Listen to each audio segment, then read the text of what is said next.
एक वरदा हरिविठ्ठल श्री ज्ञानदेव तुकाराम पंढरीनाथ भगवान की जय. माऊली ज्ञानेश्वर महाराज की जय. गोपाल कृष्ण भगवान सद्गुरु जोग महाराज की जय. नमो ज्ञानेश्वरा निष्कलंका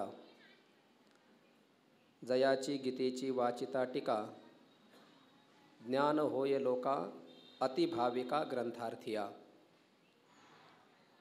पवित्र असलेल्या इंद्रायणी मातेच्या तीरावरती भगवान विष्णुमाऊली ज्ञानोबा यांच्या दरबारामध्ये भगवान सिद्धेश्वराच्या सानिध्यात अजान वृक्षाच्या पवित्र शीतल अभंग अशा छत्रछायेखाली 84 सिद्धांच्या वास्तव्याने सिद्ध असणाऱ्या या अलंकापूर नगरीमध्ये भगवती श्री ज्ञानेश्वरीच्या परिष्करण दिनानिमित्तानं आणि ज्ञानेश्वरी पाठाच्या निरूपणाच्या सांगतेच्या निमित्तानं प्रारंभ झालेला हा सार्धदिनी महोत्सव आणि या सार्धदिनी महोत्सवातील एकुलती एक प्रवचनाची सेवा आणि ह्या सेवेचं सौभाग्य माझ्यासारख्या एका सामान्य विद्यार्थ्याला प्राप्त झालं. मी स्वतःला धन्य आणि भाग्यवान समजतो. आळंदीमध्ये राहून ज्ञानेश्वरी श्रवण करायला मिळणं, ऐकायला मिळणं हे तर भाग्याचे लक्षण आहेतच, परंतु आळंदीमध्ये राहत असताना ज्ञानेश्वरीच्या संबंधाने बोलणं, ज्ञानेश्वरीवरती बोलायला मिळणं हे त्याहीपेक्षा भाग्याचं लक्षण आहे. आणि त्यातही असणारी ही ज्ञानगंगा, या ज्ञानगंगेमध्ये सुस्नात होण्याचं सौभाग्य या ठिकाणी प्राप्त होतं आहे. विश्वमाऊली ज्ञानोबराय, गुरुवर्य बाबा आणि तुम्ही सर्व श्रोते मायबाप ज्या पद्धतीने कृपा कराल त्या पद्धतीने या ओळीवरती या चिंतनाच्या संबंधी काहीतरी मी बोलण्याचा प्रयत्न करणार आहे. तुम्ही संत माझी आकडा दिठीचा कराल बहुडा तरी तुम्हा माने एवढा होईन मी. जी ओवी सेवेकरता आपल्यासमोर घेतलेली आहे, बोलून दाखवलेली आहे.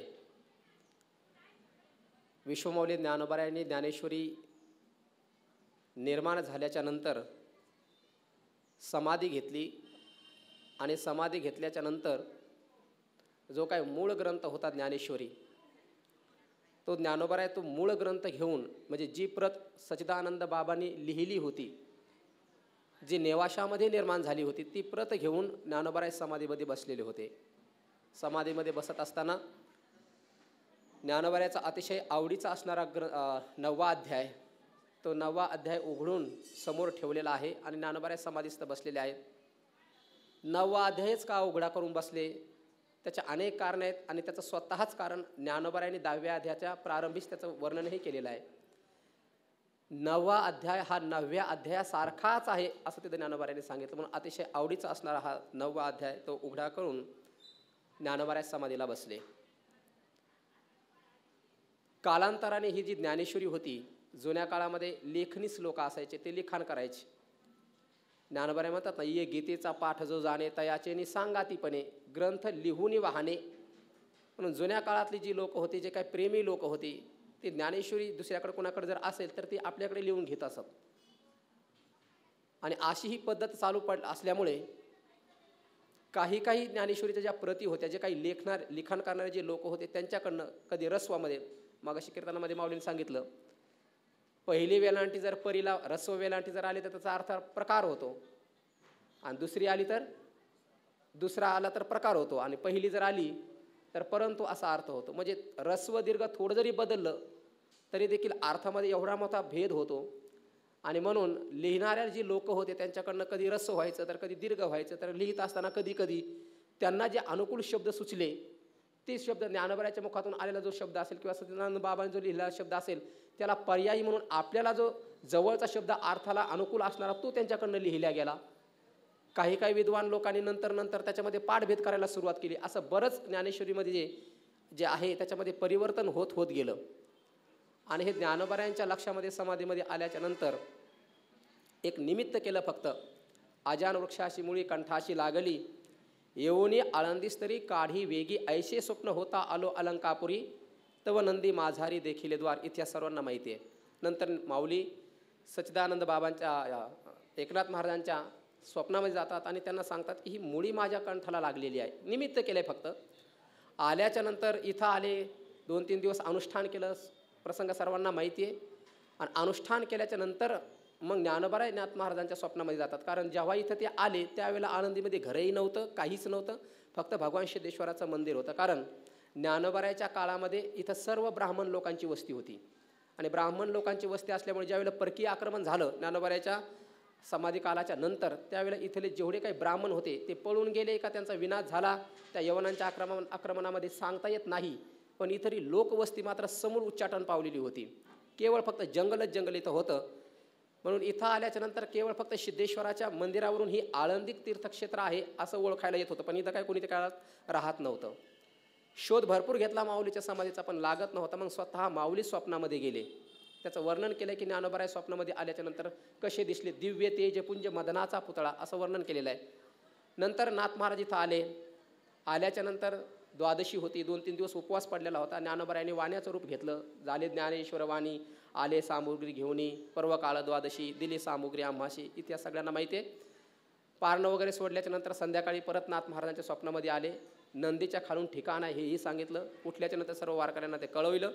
नंदी बाजूला केला आणि नाथ महाराज एकटे गेले. गेल्याच्या नंतर ज्ञानोबाराय त्यांना कसे दिसले नाथ महाराजांनी त्याचं वर्णन केले. दिव्य तेजपुंज मदनाचा पुतळा. पुष्कळकार त्यांची चर्चा झाल्याच्या नंतर ज्ञानोबारायांनी नाथ महाराजांना आज्ञा केली की नाथा, हे तुमचं एक निमित्त होतं, फक्त माझ्या कंठाला मुळी लागलेले हे निमित्त होतं. मूळ माझं प्रयोजन असं होतं की ज्ञानेश्वरीमध्ये जे काही पाठभेद निर्माण झालेत, रस्वदीर्घामुळे जो काही अर्थाचं परिवर्तन होतंय, तुम्ही ही माझ्यासमोरची ज्ञानेश्वरी घ्या आणि बाहेर जाऊन जे काही पाठभेद वगैरे झालेत हे सगळे ज्ञानेश्वरीचे शुद्धीकरण तुम्ही करा. ती ज्ञानेश्वरी ज्ञानोबारायांनी दिली आणि नाथ महाराज ती वरती घेऊन आले. आल्याच्या नंतर तिथून पुढे नाथांनी मग जसं जमेल तशा पद्धतीने ते कार्य आरंभ केलं. आता किती तारखेला आरंभ केलं, कधी केलं, हा नेमका त्यांच्या घराण्यातील परंपरेतल्या लोकांना माहिती असेल की नाही हे मलाही सांगता येत नाही. पण मी काही कधी कुणाच्या मुखातून हा इतिहास किंवा हा प्रसंग ऐकला नाही, कधी प्रारंभ केलं. परंतु या कार्याची पूर्तता मात्र स्वतः नाथ महाराज सांगतात की कपिला षष्ठीला हे कार्य पूर्ण झालेलं आहे. पुढे तसे नाथ महाराजांनी ओळी लिहिलीच आहे. बहुकाळ पर्वणी गोमटी, भाद्रपद मास कपिला षष्ठी. कपिला षष्ठीला म्हणजे 60 वर्षातून एकदा ही षष्ठी येते.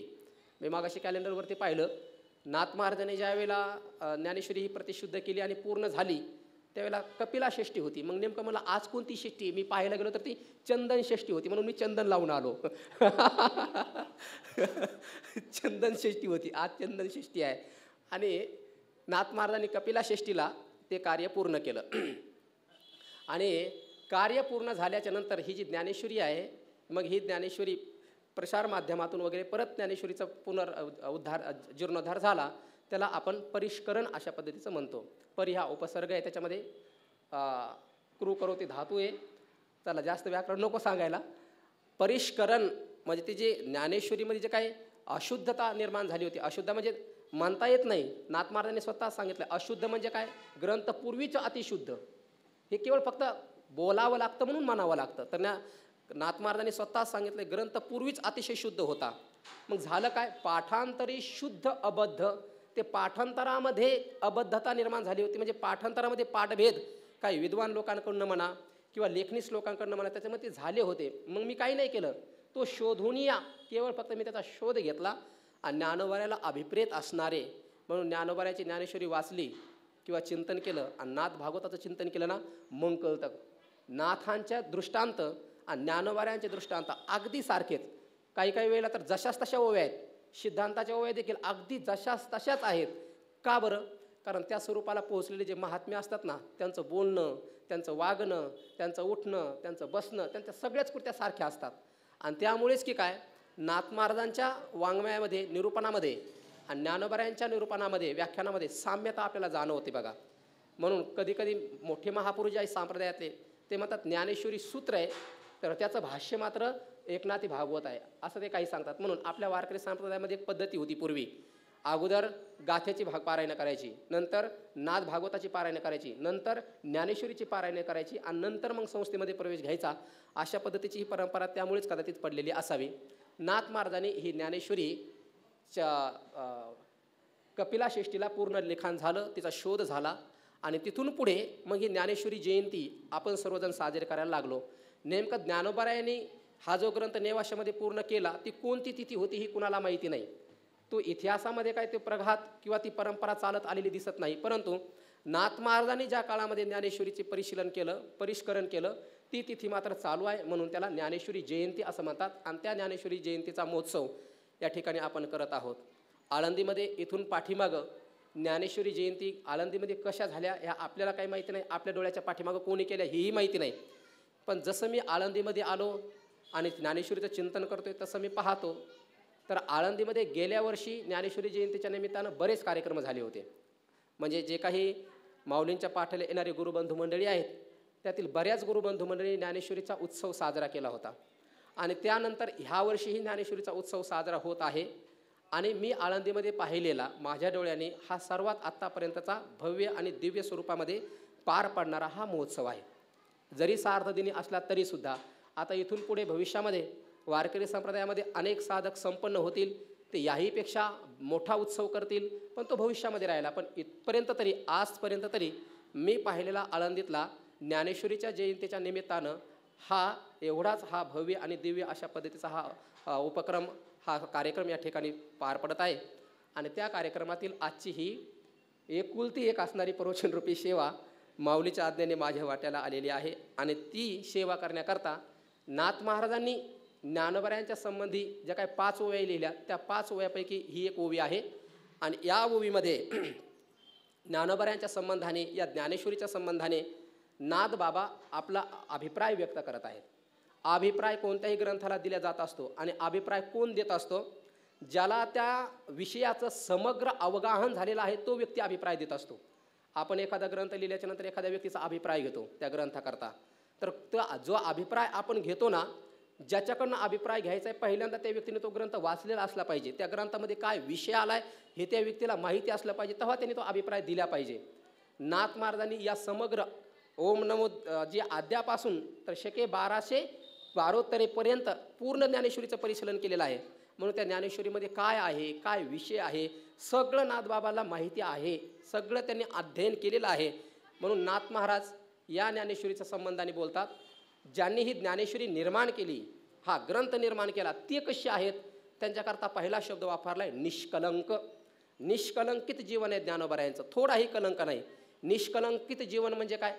थोडाही जीवनावरती त्यांचा डाग नाही, कुठलाच नाही, ना व्याख्यानामध्ये, ना आचारामध्ये, ना विचारामध्ये, ना भावनेमध्ये. गुरुवारी बाबा सांगत असतात, आचारामध्ये भ्रष्टता नसावी, विचारामध्ये संशय नसावा आणि निश्चयामध्ये व्यभिचार नसावा. निश्चयामध्ये संशय नसावा, भावनेमध्ये व्यभिचार नसावा आणि आचरणामध्ये भ्रष्टता नसावी.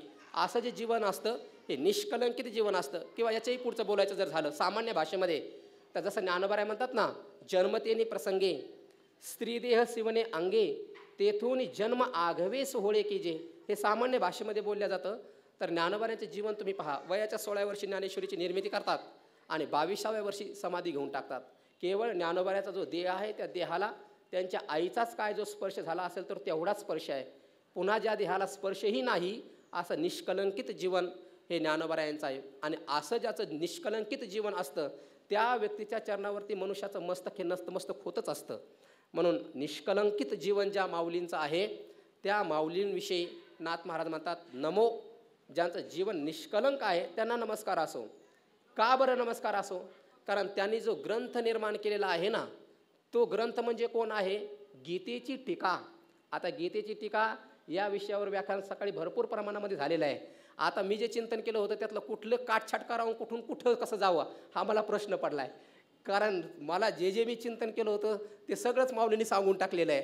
पण आता तुमची कृपा, कासवीच्या जसं म्हणतात ना, ज्ञानोबाराय म्हणतात ना की कासवीच्या पिल्याची जी भूक जी असते ते कासवीच्या नजरेतूनच पूर्ण होत असते, तसं तुम्ही संत माझ्याकडे पाहायला लागल्याच्यानंतर माझ्या अंतःकरणामध्ये बरोबर ते भाव उत्पन्न होतील आणि माझा 1 तास बरोबर शेवटीला जाईल, त्याच्यामध्ये मला काही संशय नाही आहे. ज्ञानोबराय म्हणतात, नाथ महाराज म्हणतात, ज्यांनी ही गीता ज्ञानेश्वरी निर्माण केलेली, ही ज्ञानेश्वरी म्हणजे काय, गीतेची टीका आहे. ज्ञानेश्वरीवरती, गीतेवरती किती टीका निर्माण झाल्या निश्चित संख्या कोणीही सांगू शकत नाही. विद्यापीठामध्ये अनेक ग्रंथ आहेत, अनेक टीका त्या ठिकाणी आहेत, नाही असं नाही आहे. प्रत्येक भाषेमध्ये, म्हणजे या जगामध्ये अशी भाषा नाही की त्या भाषेमध्ये टीका झाली नाही. पण वैशिष्ट्य सांगतो एक, जगामध्ये अनेक टीका आहेत गीतेवरती, प्रत्येक भाषेमध्ये टीका आहेत, पण त्या भाषेमध्येच टीका आहेत. ज्ञानेश्वरी एक असा ग्रंथ आहे, मराठी भाषेमध्येच आहे, परंतु त्याच्यामध्ये 56 भाषा आलेल्या आहेत. जर कन्नड भाषेमध्ये जर टीका असेल तर ते सगळे कन्नड शब्दच तिच्यामध्ये वापरलेत.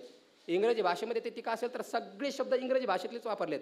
पण ज्ञानेश्वरी एक असा ग्रंथ आहे, मूळ जर पाहिला तर हा आहे मराठीमध्ये, पण चांगला अभ्यास केल्याच्या नंतर मग लक्षात येतं, चांगला अभ्यास केल्याच्या नंतर मग त्याला कळतं की ह्या भाषेमध्ये, या मराठी भाषे ही टीका करत असताना ज्ञानोबरायाने केवळ फक्त मराठी शब्द नाही, सगळी जेवढे काही या पृथ्वीतलावर भाषा आहेत त्या सगळ्या भाषेतले शब्द ज्ञानोबरायाने याच्यामध्ये आणून ठेवलेले आहेत. मूळ आहे, ज्ञानोबराय म्हणतात मूळ तर मराठी आहेच ही, याच्यात काय संशय नाही आहे. गीतेचं व्याख्यानच आहे हे, गीतेला सोडून केलेलं हे नाही आहे. किंवा स्वतः ज्ञानोबराय म्हणतात की नाही, पदाची कोर न संडी. ज्ञानोबराय स्वतः सांगतात हे व्याख्यान गीतेचंच आहे, मी काही स्वतःच्या मनाने काही बोलले नाही, पदाची कोर सुद्धा मी सोडलेली नाही. बरं, ज्ञानोबरायच बोलतात एवढंच नाही, निवृत्तीनाथ महाराज स्वतः सांगतात, देवाचे मनोगत तू दावित आहासी मूर्त. म्हणजे ज्ञानेश्वरी ही गीतेचंच एक स्वरूप आहे, गीतेचीच पड सावली आहे, याच्यामध्ये संशय नाही. ज्ञानोबराय ते मत सांगतात, निवृत्तीनाथ महाराज हे ते मत व्यक्त करतात. आणि अभ्यास करणारा जो व्यक्ती आहे ना त्याला सुद्धा कळेल म्हणतात माऊली. मी सांगतो किंवा माझे गुरु सांगतात एवढंच नाही, जो अध्ययन करेल ना, गीतेचा अभिप्राय ज्याला कळेल आणि जो ज्ञानेश्वरीचं चिंतन करून, ज्ञानेश्वरीचा अभ्यास परिशीलन करून, ज्ञानेश्वरीचा काय भाव आहे ज्याच्या लक्षात येईल, दोन्ही ग्रंथाचा अभ्यास केल्याच्या नंतर मग लक्षात येईल की गीता अगोदर आहे का ज्ञानेश्वरी अगोदर आहे. तसा जर विचार केला तर गीता अगोदर आहे, नंतर ज्ञानेश्वरी आहे. पण ज्ञानोबराय म्हणतात, वरी ग्रंथार्थ नीट पडता अभिप्राय मानलिया उचिता, कवन भूमी हे न चोजवे.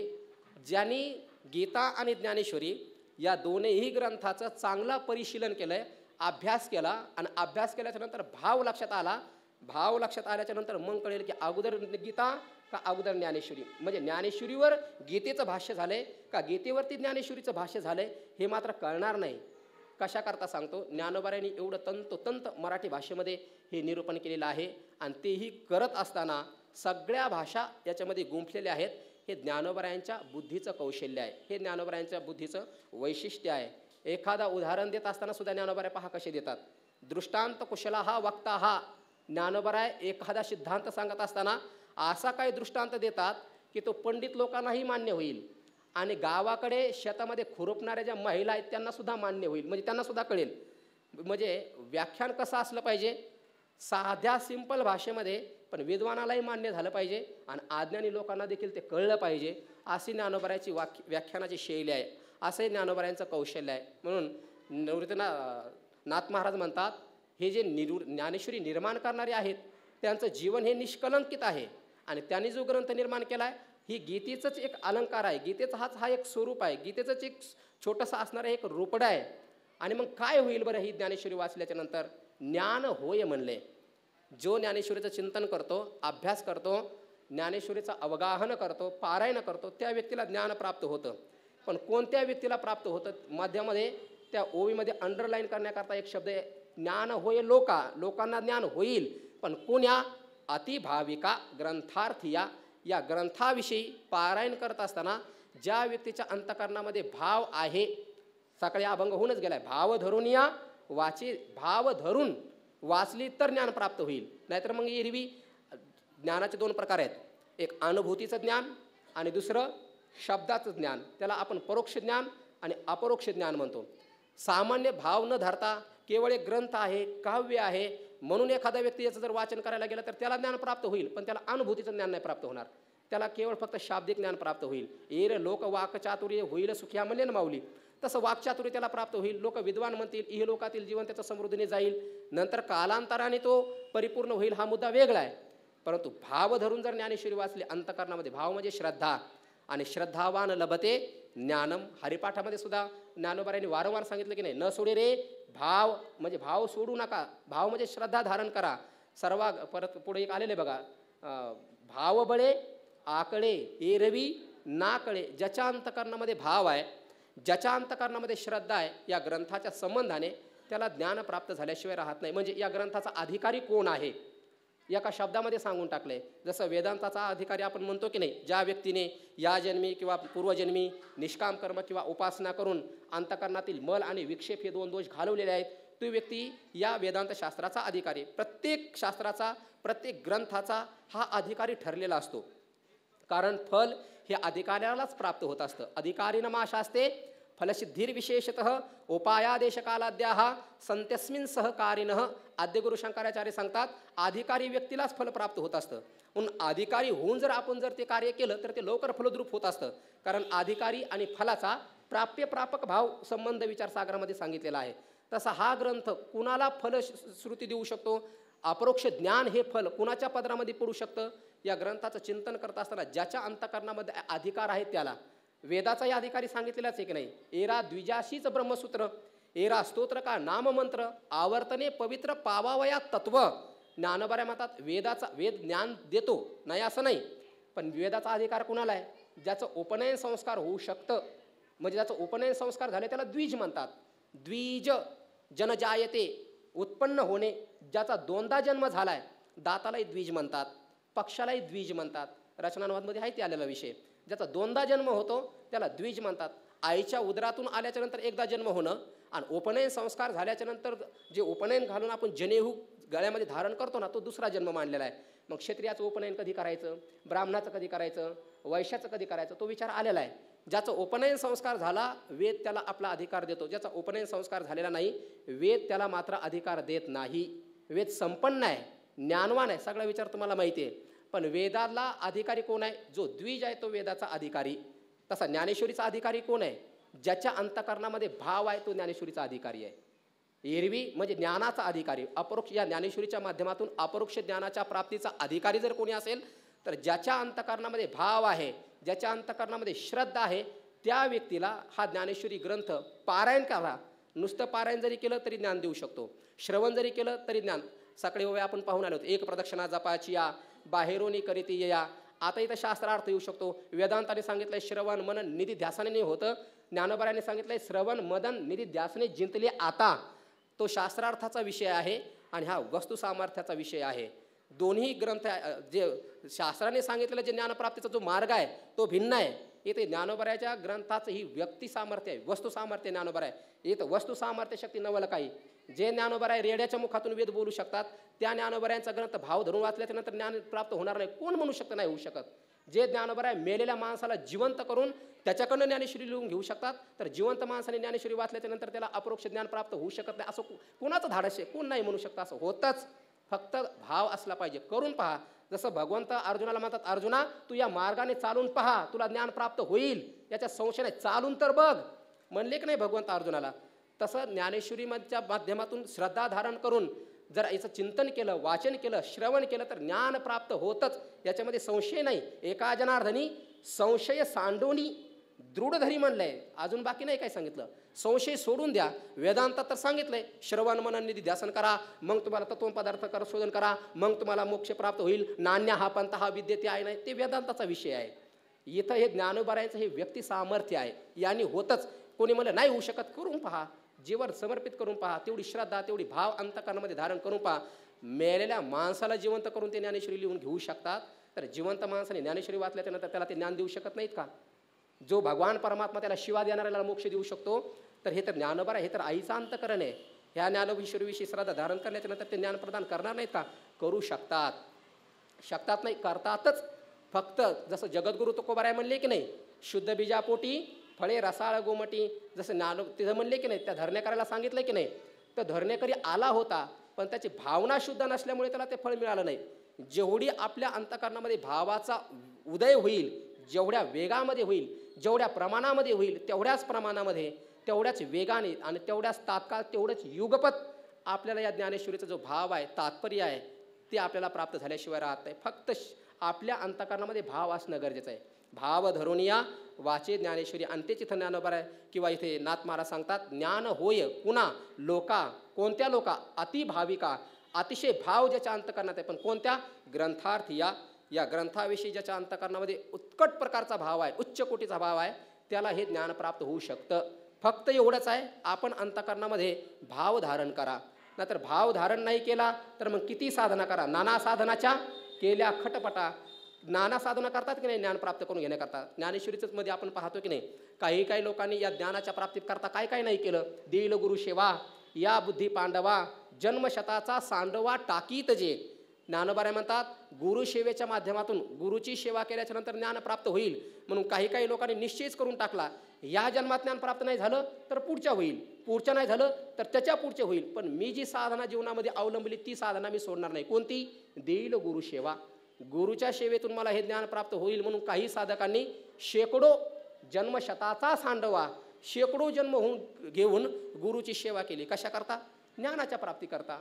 काही लोकांनी ज्ञानोबारे म्हणले की नाही, जया ज्ञाना लागी गगन गिरिता ती योगी स्वर्गीची आडवंगी उमरडोनी. काही लोकांनी या ज्ञानाच्या प्राप्ती करता काय केलं? स्वर्गाचा त्याग केला, संसाराच्या पाया पुढा पळती वितराग होडा, ओलांडोनी ब्रह्मपदाचा कर्मकडा घालिती मागा. कशा करता? ज्ञाना करताच येत. ज्ञानाच्या प्राप्ती करताच त्यांनी हे सगळे केले की नाही. म्हणजे न करीती शिकाय सिद्धीची चाड, न करीती रिद्धीची भीड, योगा ऐशे द्वाड हेळसिती, तपोदुर्गे ओलांडीत, कर्तुकोटी ओवांडीत, उलथोनी सांडीत कर्मवल्ली. म्हणजे हे नाना प्रकार जे आहेत हे सगळा त्याग केला. कशा करता? ज्ञानाच्याच प्राप्ती करता केल्या की नाही. नाना साधना केल्या. कशा करता केल्या? ज्ञानाच्याच प्राप्ती करता केल्या की नाही. काही लोकांनी शब्दाचं आलोढन केलं, शब्दाचं परिशीलन करण्याचं. कारण का? शब्दाच्या माध्यमातून, कारण विचारा ज्या आहे ते बोध आहे की नाही, विचाराने ज्ञान प्राप्त होतं. म्हणून पंचदशीसारखा ग्रंथ, विचारसागरासारखा ग्रंथ, उपनिषदासारखा ग्रंथ, ते ग्रंथाचं चिंतन करायला सुरुवात केली. पण त्या ग्रंथाचं चिंतन करणं एवढं सोपं आहे का? पंचदशीचं जर चिंतन करायचं असेल, उपनिषदाचं जर चिंतन करायचं असेल तर संस्कृतचं ज्ञान लागतं. आणि संस्कृतचं ज्ञान प्राप्त करून घेणं म्हणजे व्याकरण त्याला शिकावं लागतं. आणि व्याकरण शिकताना कसं बुद्धीचं शिकरण होतं हे सगळ्याला माहिती आहे. व्याकरण शिकतानाच माणसाची कंबरड मोडून जातं. व्रताचरणे करकसे विवेक श्रवणे खरपुसे करिता जाती भोकशे बुद्ध्याधिकांची. ज्ञानोबा म्हणतात म्हणजे शास्त्राचं चिंतन करण्याकरता पहिल्यांदा व्याकरण शिकावं लागतं. नंतर हळूहळू काय प्राथमिक जे ग्रंथ असतात, प्रकरण ग्रंथ असतात ते शिकावे लागतात. ते शिकून मग उपनिषद करा, मग त्याच्या माध्यमातून ज्ञान प्राप्त करून घ्या. तेही परोक्ष ज्ञान, पुन्हा अपरोक्ष ज्ञान, पुन्हा प्रथम श्रवणात नाही झालं तर दुसरं श्रवण, विचारपूर्वक श्रवण, हे करत राहा असं सांगतात. सांगण्याचं तात्पर्य आहे हे कशा करता? केवळ फक्त ज्ञानाच्या प्राप्ती करता चालले ना हे सगळं. किंवा चौथ्या अध्यायामध्ये जर तुम्ही चिंतन करून पाहिलं तर तिथं त्या ज्ञानाच्या प्राप्तीचे 12 यज्ञ सांगितलेत. यज्ञ म्हणजेच काय? साधनाच आहेत ना. त्या 12 साधना सांगितल्यात ज्ञानाच्या प्राप्तीच्या त्या ठिकाणी. पहिली साधना सांगितली ब्रह्मार्पणम ब्रह्मवीर, इथून ते चालू होतो. तिथं 12 यज्ञ सांगितलेत. म्हणजे काय? मी जो यज्ञ करणार आहे ब्रह्म, ज्या यज्ञात हवन करायचं आहे तेही ब्रह्म, जी सामुग्री अर्पण करायची तीही ब्रह्म, आणि आशय यज्ञाच्या माध्यमातून प्राप्त होणारं तेही काय आहे? ब्रह्म. अशा काही साधनेच्या माध्यमातून ते लोक प्राप्त करून घेतात काय? ब्रह्माची प्राप्ती करून घेतात, म्हणजे ज्ञानाची प्राप्ती करून घेतात. काही लोकांनी द्रव्य यज्ञ केला, काही लोकांनी संयम यज्ञ केला. संयम यज्ञ म्हणजे हे जे काय आपली इंद्रिय आहेत ना, त्या इंद्रियाला आवरून घ्यायचं. आणि इंद्रियांना आवरणं याला संयम यज्ञ म्हणलंय. आणि इंद्रियांना आवरून संयम करणं हे किती कठीण आहे. 18व्या अध्यायामध्ये ज्ञानोबाने सांगितलंय की नाही, माते पुढे बाळक काळे नेता एकुलते एक होय का उदक तुटता मी ना. त्याच्या अगोदर एक उभी आहे, पैसा रसाई विघडता होय ओहावनी वत्स काढिता का भनंग दवडिता भानयावरुनी माते पुढोनी बाळक काळे नेता एकुलते एक होय का उदक तुटता मी ना. तैसे विषयाचे घर इंद्रिया सांडिता थोर युगांत होय परी ते वीर विराग सहाती. कशा करता? ते तर ज्ञानोबाने पुष्कळ उदाहरण दिलेत. एकुलते एखादी महिला असावी, तिच्या बालकाला जसं काळाने घेऊन जावं. आता पुष्कळ विस्तार होईल म्हणून मी त्या जास्त विस्तार त्या मुद्द्याचा करत नाही. जसं चक्रवाक आणि चक्रवाकी ह्या दोघांचा वियोग झाल्याच्या नंतर त्यांना जसं दुःख होतं, 8 दिवसाच्या नंतर जेवायला बसलाय आणि ताटावरून त्याला उठवलं त्याला जेवढं दुःख होतं, किंवा एखादी माता माऊली आहे तिला मुलगाच होत नव्हता, 60 वर्ष वय झालं आणि नंतर तिला मुलगा झाला आणि तोही काळाने नेला, तिला जेवढं दुःख होतं, किंवा ज्ञानोबा म्हणतात मासा आहे पाण्यातून तो काढला आणि तो जमिनीवर टाकला तर पाण्याचा वियोग झाल्याच्या नंतर त्याला केवढं दुःख होतं, दुःख नाही मरतो तो.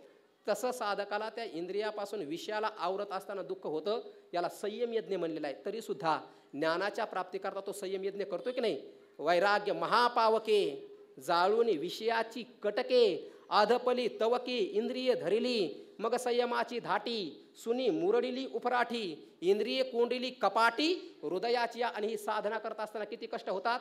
क्लेशोधिक तरस्तेशा, क्लेश किती कष्ट होतात ह्या संयम करणाऱ्या व्यक्तीला. ज्ञानोबाने तिथं सांगितलंय पै लोहाचे चणे बोचरिया पडते खाणे ते पोट भरणे की प्राणे शुद्धी नेनो, म्हणजे संयम यज्ञ करणारा व्यक्ती जो आहे त्याला किती कष्ट होतात. कशा करता संयम केलाय हा त्यांनी? केवळ फक्त ज्ञानाकरताच की नाही. आणि संयम करणं म्हणजेच काय? ब्रह्मचारी राहणं आहे की नाही. आणि ब्रह्मचारी राहणं म्हणजे किती किती कठीण साधन आहे. ज्ञानोबा म्हणतात तरी सुद्धा हे साधक ती साधना करतात. जयाची आवडी न गणती ब्रह्मचर्याची साकडी, निष्ठुर होणे बापुडी इंद्रिय करीती. इंद्रियांना निष्ठुर होतात आणि इंद्रियांना बापड करतात, म्हणजे इंद्रियांना विषयाकडे जाऊ देत नाहीत. अशा पद्धतीचं असणारं कठीण व्रत जगातलं ते ब्रह्मचर्य, तेही सुद्धा ते पाळतात. केवळ फक्त ब्रह्मचर्य राहिलं म्हणजे लोक खायला प्यायला देतात, महात्मा म्हणतात, बाबा म्हणतात, पूजा करतात, फिरण्याकरता मोठ्या गाड्या देतात, आश्रमावरती बसवतात, पाकिटे देतात, याच्यासाठी ब्रह्मचारी नाही राहते. ब्रह्मचारी का राहतात? जयाची आवडी. कुणाची आवड आहे?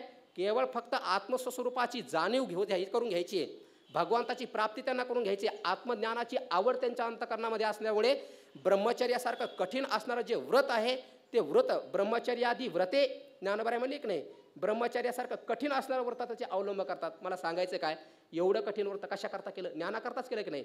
त्याला संयम यज्ञ म्हणलंय. तिथे 12 यज्ञ सांगितलेत. द्रव्य यज्ञास्तपो यज्ञ, योग यज्ञास्तथा परे, स्वाध्याय ज्ञान यज्ञाश्च विहिता पुरा, असा तिथं विचार आलेला आहे. 12 यज्ञ सांगितलेले आहेत, म्हणजे 12 साधना त्या ठिकाणी सांगितल्यात. पण शेवटी तिथं भगवंतही स्वतः सांगतात, एवं बहुविधा यज्ञा वितता ब्रह्मणोमुखे. या भगवान परमात्म्याच्या प्राप्तीचे अनेक साधनं वेदानेच प्रतिपादन केलेली आहेत. तरीसुद्धा जेवढे काही साधन आहेत या जगामध्ये आत्मस्वरूपाच्या ज्ञानाच्या प्राप्तीचे, त्या सगळ्यात श्रेष्ठ साधन जर कोणतं असेल तर ज्ञानोबा म्हणले हे ज्ञान आहे. आणि मग इतर साधनं नाहीत का? ते आहेत, पण ते ज्ञानात साधनेची, म्हणजे ज्ञानाची बरोबरी त्या परमात्म्याच्या प्राप्ती करून देण्याकरता ज्ञान जेवढं प्रबल आहे, ज्ञान जेवढं श्रेष्ठ आहे, त्या ज्ञानाची बरोबरी इतर साधनं करू शकत नाहीत. त्याकरता ज्ञानोबाने उदाहरण कसं दिले बघा. ज्ञानोबा म्हणले आकाशामध्ये सूर्याचंही तेज आहे आणि आकाशामध्ये चंद्राचं आणि चांदण्याचं देखील तेज आहे. पण चंद्राचं तेज आणि चांदण्याचं तेज हे सूर्याच्या तेजाची बरोबरी करू शकत नाहीत. तसं इतर ज्या साधना आहेत भगवंताची प्राप्ती करून देणाऱ्या, त्या ज्ञान यज्ञाची म्हणजे ज्ञान साधनेची बरोबरी करू शकत नाहीत. कारण ज्ञानाने काय होतं, इतर साधनेने परमात्म्याची प्राप्ती होत नाही असं नाही. होती प्राप्ती, पण ती परंपरेने होती, ते क्रमाने होते.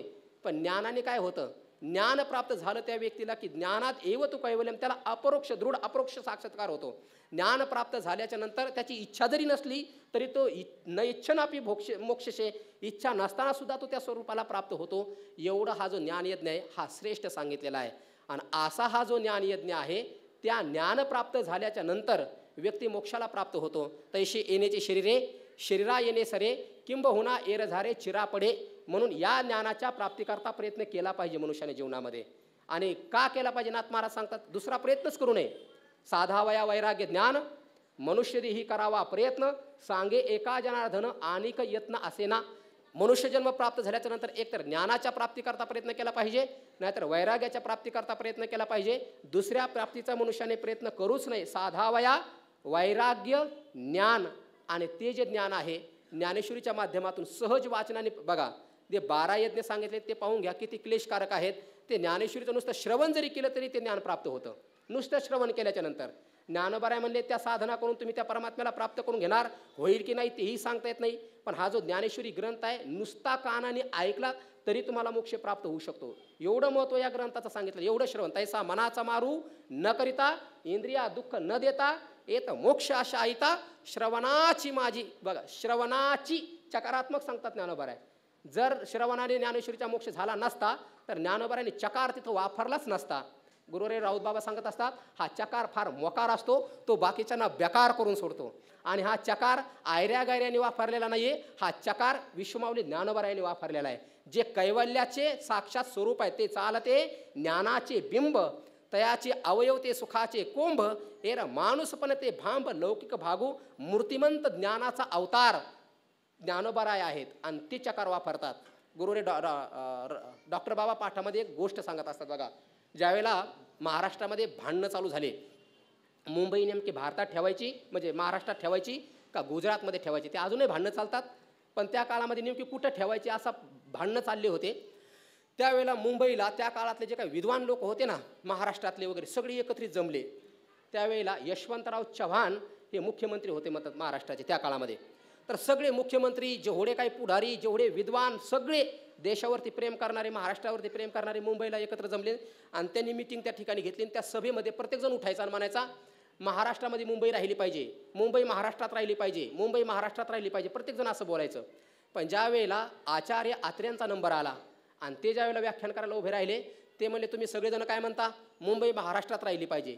तुम्ही फक्त म्हणता मुंबई महाराष्ट्रात राहिली पाहिजे, मी तसं नाही म्हणणार, मग मुंबई महाराष्ट्रातच राहिली पाहिजे. मग त्यांचं ते बोलून झाल्याच्या नंतर चव्हाण साहेब उठले आणि ते म्हणले, आचार्य, सगळेजण म्हणतात मुंबई महाराष्ट्रात राहिली पाहिजे, मुंबई, त्यांचा दुराग्रह दिसत नाही, पण तुम्ही चकार लावून म्हणता मुंबई महाराष्ट्रातच राहिली पाहिजे, चकार का लावता? त्यावेळेला आचार्य आत्र्यांनी त्यांना उत्तर दिलं, साहेब तुमचं आडनाव काय? ते म्हणले, चव्हाण. तुमच्या चव्हाणमधलं च काढून टाका बरं, काय शिल्लक राहतं? काय शिल्लक राहतं? फक्त वाहन तयार शिल्लक राहते, एकतर पायात घालायला, लयच काही झालं तर पुढच्याच्या कानाखाली द्यायला, याच्या पलीकडे तिचा काही उपयोग होत नाही. ते म्हणले, तुमच्या चव्हाण आडनावातला साधा च जर एवढा महत्त्वाचा आहे, म्हणून माझ्या व्याख्यानातला चही तेवढाच महत्त्वाचा आहे. सामान्य माणसाच्या चकाराला एवढं महत्त्व येऊ शकतं, एका कवीच्या व्याख्यानाला एवढं, चकाराला एवढं महत्त्व येऊ शकतं. तर हे ज्ञानोबा राय कवी नाही आहेत, कवित्वालाही पोषक असणारे, कवित्वालाही पुष्टी करून देणारे, कवी लोकांच्या जीवनालाही पुष्टी प्राप्त करून देणारे ज्ञानोबा राय ते. आणि ते ज्ञानोबा राय चकार वापरतात. आणि त्याच्या अगोदर एक ओवी काय ज्ञानोबा राय सुंदर वापरतात बघा. ज्ञानोबा राय म्हणतात, त्याच्या अगोदरची ओवी जर बघा, दृष्टांताची उभी आहे, तैसा मनाचा मारू न करता, त्याच्या अगोदर ज्ञानोबारायांनी एक वा, जरी मंत्रेची वैरी मरे तरी वाया का बांधावी कटारे, रोग जाय दूध साखरे तरी निंब का प्यावा. आता या ओवीचा भाव बघा कसा निघतो. जर कोणी लोक म्हणत असतील ना ज्ञानेश्वरी श्रवणाने मोक्ष होत नाही, तर शब्द पहा कसे आहेत या उदाहरणातले. ज्ञानोबारायांनी 2 उदाहरणं दिलेत. मंत्रेची पुन्हा चकार आलाय, मंत्रानेच जर वैरी मरत असेल तर तलवार घेऊन, कट्यार घेऊन, कट्यार काळजात घुसवण्याचा काही गरज आहे का? काही गरज नाही ना. मंत्रीची वैरी मरे तर वाया का बांधावी कटारे. माऊली म्हणतात ना, युद्ध करण्याची गरज नाही ना, चिलखत अंगात बांधारे, कट्यार सोबत घ्या रे, तलवार सोबत घ्या, बाण, भाले, गदा मग घेऊन जा आणि युद्ध करा. अंगाला वर्ण होणार, कष्ट होणार, काय करण्याची? मंत्रानेच मरतोय ना, मग कशाला काय करायचंय? तसं श्रवणानेच मोक्ष होतोय ना, तर कशाला घरादाराचा त्याग करान, कशाला संन्यास करान, कशाला काय करायचंय, कशाला एवढं उचापात्या करायच्यात? श्रवणानेच मोक्ष होतो, ज्ञानोबाराचं तात्पर्य आहे. आणि पुढे दुसरं उदाहरण दिले ज्ञानोबारांनी, रोग जाय दूध साखरे तरी निंब का प्यावा. दूध आणि साखर पिऊन जर रोग जात असेल तर कडुलिंब पिण्याची काही गरज आहे का? तसं तैसा, मग पुढे सिद्धांत सांगितलाय, तैसा मनाचा मारू न करिता. बघा शब्द पहा कसे आहेत. इंद्रिया दुःख न देता, परंपरेने, सनातन परंपरेमध्ये आलेले जे काही ग्रंथ आहेत त्या कुठल्याही ग्रंथाला विचारा, ते मनोनाश आणि इंद्रियाचा जय आणि मनोनाश झाल्याशिवाय तुम्हाला ज्ञान प्राप्त होतच नाही असं स्पष्ट सांगतात. आणि ज्ञानोबा म्हणतात इथं काही करण्याची गरज नाही, केवळ फक्त श्रवण. या पाठाची वाटी लावाना जव ओठी. म्हणजे मी काय सनातन सिद्धांताचा खंडन करतोय असं मात्र नाही आहे, पण ज्ञानोबारायांनी ज्या ओव्या सांगितल्यात, जो भाव प्रगट केला आहे, जो मला जाणवतोय, तुम्ही तुमच्यासमोर मांडण्याचा प्रयत्न करतोय. ज्ञानोबाराय म्हणतात, मनाचा मारू न करिता आणि इंद्रिया दुःख न देता येत मोक्ष असे ऐता, श्रवणाची माझी. चकारात्मक श्रवणानेच मोक्ष प्राप्त होतो. का बरं? म्हणजे श्रवण केल्याच्या नंतर त्या व्यक्तीला ज्ञान प्राप्त होतच.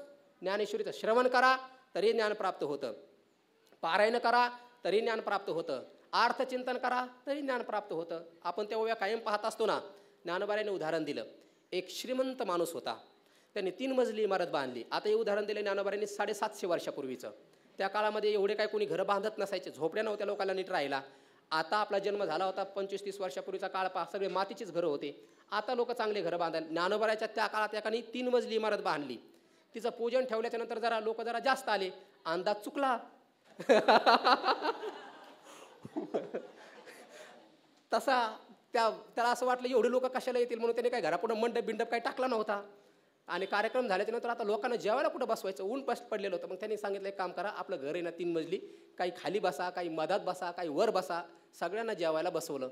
बसवल्याच्या नंतर मग तो पंक्तीवाला असा करतो का, खाली जे बसलेत त्यांना बेसन भाकर वाढा, दुसऱ्या मधल्यात बसलेत त्यांना मराठवाड्यातली दाल चपाती वाढा, आणि तिसऱ्या मधल्यात बसलेत त्यांना पश्चिम महाराष्ट्रातली श्रीखंड आणि पुरी वाढा, असं करतो का? नाही. ज्ञानोबारांनी उदाहरण कसं दिले, समर्थाची पंक्ती भोजने तळिल्या वरिल्या एकची पक्वाने. आणि पुढचे शब्द बोला, तेवी श्रवणे अर्थे पठणे मोक्षोची लाभे. ज्ञानोबारायांच्या मुखातून आलेले शब्द आहेत हे. आणि ज्ञानोबारायांची वाणी म्हणजे सामान्य नाही आहे. ज्ञानोबाराय म्हणजे कसे आहेत? एरवी रिकामे तोंड करू गेले बडबड. म्हणजे ज्ञानोबारायांची ही जी वाणी आहे ना, गुरु कृपेतून आविष्कृत परिष्कृत झालेली वाणी आहे. आणि ज्ञानोबारायांच्या मुखातून अशुद्ध म्हणजे चुकीचा शब्द किंवा असत्य शब्द निघूच शकत नाही महाराज. आणि ज्ञानोबारायांच्या मुखातून एखादा शब्द निघाला आणि तो जर असत्य होत असेल तर ती सत्य करण्याची जबाबदारी ही निवृत्तीनाथ महाराजांनी स्वतः घेतलेली आहे. तुम्हाला उदाहरण माहिती असेल, ज्यावेळेला ज्ञानोबारायांनी नेवाशामध्ये प्रवेश केला, सकाळी माऊलीने त्या विषयाला स्पर्श केला आणि ज्ञानोबारायांचं दर्शन घेतल्याच्या नंतर माऊलीने आशीर्वाद दिला, सौभाग्यवती भव. पण ती बाई हसली. ती बाई ज्ञानोबारायला काय नाही वाटलं, कारण ज्ञानोबारायचं हृदय म्हणजे अतिशय कोमल मृदू हृदय ज्ञानोबारायचं. त्यांना काय नाही वाटलं. पण मुलाचा अपमान झाला की वडिलाला सहन होत नाही आणि शिष्याचा अपमान झाला तर गुरुला सहन होत नाही. तसं ती बाई हसल्याच्या नंतर ते ज्ञानोबारायला काय नाही, पण निवृत्तीनाथ महाराजाला सहन नाही झालं. निवृत्तीनाथ महाराजांनी रागावून त्या बाईला विचारलं, काय झालं, का हसलीस? त्यावेळेला त्या बाईने सांगितलं, महाराज तुमच्या माऊलीच्या मुखातून आलेले शब्द हे खोटे ठरतात की काय? मला आश्चर्य वाटलं की संत कधी खोटं बोलत नसतात आणि त्यांच्या मुखातून आलेले शब्द खोटे ठरतायत म्हणून मी हसले. ते म्हणले, काय खोटे ठरतायत? तुमच्या माऊलीने आशीर्वाद दिलाय मला अखंड सौभाग्यवती भव आणि समोरून चाललेली ही जी अंत्ययात्रा आहे ना, ही माझ्या पतीची आहे, म्हणून तुमच्या माऊलीच्या मुखातून आलेले शब्द असत्य ठरतायत की काय म्हणून मी हसले. निवृत्तीनाथ महाराज म्हणले, माझ्या माऊलीच्या मुखातून शब्द असत्य येऊ शकत नाहीत. समोर गेले, ते प्रेत यात्रा खाली ठेवायला लावली. ज्ञानोबारायाने हातामध्ये पाणी घेतलं, संजीवनी मंत्र म्हणला, झोपेतून उठावं तसे सच्चिदानंद बाबा उठून बसले. मला तो प्रसंग सांगायचा नाही, मला फक्त जाणीव एवढीच करून द्यायची, ज्ञानोबारायांच्या मुखातून असत्य शब्द कधी येऊ शकत नाही. आणि जर एखादा असत्य शब्द होतच असेल तर तो सत्य करून दाखवण्याची जबाबदारी ही त्यांच्या गुरुनी घेतलेली आहे. आणि हा ग्रंथ ज्ञानोबाराय म्हणतात मी निर्माण केलेलाच नाहीये, मी फक्त एक बाहुले साईखेडीचं, जसं ते मला नाचवतात तशा पद्धतीने मी नाचत आहे. साईखेडियाचे बाहुले चालविल्या सूत्राची नि चाले, तैसा माते जावीत बोले स्वामी तो माझा. जसा एखादा सूत्रधार आपल्या बोटांना दोऱ्या बांधतो आणि त्या दोऱ्यांनी ती बोट आपले चावतो, खाली बाहुल्या नसतात. सामान्य लोकांना असं वाटतं बाहुल्याच नाचायला लागल्यात, पण त्या बाहुल्या नाही. तो काय जाणीवीची कळा, तो काय बाहुल्याच्या काजा नाचवी की आपल्या जाणीवीची कळा वाढवी? त्या बाहुल्या नाहीच नाचत, तो सूत्रधार त्या बाहुल्यांना नाचवीत असतो. तसं ज्ञानोबाराय म्हणतात, हा ग्रंथ मी केलाच नाहीये, माझ्या गुरुने माझ्याकडनं निर्माण माझ्या हृदयामध्ये ते येऊन बसले आणि माझ्या हृदयात येऊन बसून ते स्वतः हे बोललेले आहेत. मी हे निर्माण केलेलंच नाहीये. माझं तोंड म्हणजे मी कसा आहे? ज्ञानोबाराय म्हणले, ज्ञानदेव म्हणे मी चाडे, श्रीगुरूने केले कोडे, माता हात ठेविला ते पुढे बीजची वाईले. ज्ञानोबाराय म्हणतात मी हे केलेलं नाही, मी एक चाड आहे. चाड म्हणजे पेरणी करतो ना आपण, त्याला चाडं म्हणतो. पेरणी करत असताना त्या चाड्यावरती मूठ धरल्या जाते आणि ती मूठ सोडल्याच्या नंतर ती बी आपोआप खाली पडत असतं. त्या चाड्याचं त्याच्यामध्ये काय असतं? तसं ज्ञानोबाराय म्हणतात मी चाड आहे, श्रीगुरूने माझ्या मस्तकावरती हात ठेवलाय, हात ठेविला मस्तकी हा दिठिवा जयावरी झळके की पद्म करू माथा पारुखे, तो जीवची परितुके महेशेशी. ज्ञानोबाराय म्हणतात मी चाड आहे, माझ्या श्रीगुरूने माझ्या मस्तकावरती हात ठेवला आणि जे बीज त्या चाड्यातून पेरलं ते माझ्या मुखातून बाहेर पडलं आणि जे बाहेर पडले ती ही ज्ञानेश्वरी आहे. म्हणजे ज्ञानेश्वरी हे शब्द नाही आहेत, ज्ञानेश्वरी ही अक्षर नाही आहेत. ज्ञानेश्वरी म्हणजे ब्रह्माचं पद प्रशस्त करणारी ह्या दीपकळिका आहेत, ती अक्षरे नव्हती देखा. ब्रह्म साम्राज्य दीपिका अर्जुना लागी चित्कळिका उजळली श्रीकृष्णे. तसं भगवान श्रीकृष्ण परमात्म्याने अर्जुनाला ब्रह्मस्वरूपाचं पथ प्रदर्शित करण्याकरता ही जी काही चित्कलिका म्हणजे ही चित असणारी ही दिवे निर्माण केलेत, तसा ज्ञानेश्वरीतला असणारा हा एक एक एक एक असणारा शब्द म्हणजे हा शब्द नाहीये, ही लिपी नाहीये, हे अक्षर नाहीयेत, हे संसाराला जिंकणारे हे मंत्र आहेत. काय उभी आहे? संसार जिनते शस्त्र, आत्मा अवतरविते मंत्र अक्षरी ये, साचची बोलाचे नवे शास्त्र. केवळ फक्त बोलावं, व्याख्यान करावं, प्रवचन करावे, कीर्तन करावे तसं हे शास्त्र नाहीये. शास्त्राचं व्याख्यान केल्याच्या नंतर, चिंतन केल्याच्या नंतर प्रवचन होऊ शकतात, पण नायम आत्मा प्रवचनेन लभ्याः असं शास्त्रामध्ये वर्णन आलेलं आहे. पण ज्ञानेश्वरी हे अक्षर नाही आहेत. ज्ञानेश्वरीतली प्रत्येक ओवी म्हणजे एक मंत्र आहे. कोणताही 9033 ओव्या आहेत. 9033 ओव्या नाही जमल्या, नामदेव महाराजांनी सांगितलंय नामा म्हणे ग्रंथ श्रेष्ठ ज्ञानदेवी, एक तरी ओवी अनुभवावी, एक तरी ओवी. 9033 ओव्या आहेत तिथं. आणि कोणी अनुभवावी? कोणत्याही जातीचा असू द्या, कोणत्याही धर्माचा असू द्या, कोणत्याही प्रांतातला असू द्या, स्त्री असू द्या, पुरुष असू द्या, कोणी असू द्या. मी मागाशी सांगून गेलो, वेद संपन्न आहे पण स्त्रियाला अधिकार देत नाही. वेद संपन्न आहे पण शूद्राला अधिकार देत नाही. पण ज्ञानेश्वरी हा एक असा ग्रंथ आहे, भलतेने येथे सद्भावे नाहावे. कुठल्याही जातीचा असू द्या, कसाही तिरे संस्कृताची गहने तोडोनी मराठी शब्द सोपाने रचिले धर्मनिधाने श्री निवृत्ती देवे. ज्ञानोबराय म्हणतात, गहन असणारं संस्कृताचं तीर माझ्या निवृत्तीनाथ महाराजांनी तोडून काढलं. उदाहरण जर पाहायचं झालं तर इंद्रायणीला घाट बांधलेला आहे. जर वर तुम्ही गेला सिद्धबेटामध्ये तर ज्याला पोहता येत नाही तो तिथं जाऊन स्नान करू शकतो का? नाही करू शकत. पण ते जर खाली आला, पायऱ्यावर बसला, स्त्री असू द्या, बालक असू द्या, कोणीही असू द्या, कोणीही त्या पायऱ्यावरती बसून स्नान करू शकतो. पाहुणारा असो, न असो, स्त्री असो, पुरुष असो, कसा असो. तसं ज्ञानोबराय म्हणतात, हा गीता ग्रंथ म्हणजे संस्कृताचं हे तीर्थ आहे, संस्कृत भाषेमध्ये हे तीर्थ होतं. पण ज्ञानोबराय म्हणतात, माझ्या निवृत्तीनाथ महाराजांनी 9033 पायऱ्या बांधल्या त्याच्यावरती. एक नाही, दोन नाही, 9033 पायऱ्या. एक एक ओवी म्हणजे ह्या तीर्थामध्ये उतरण्याची पायरी आहे.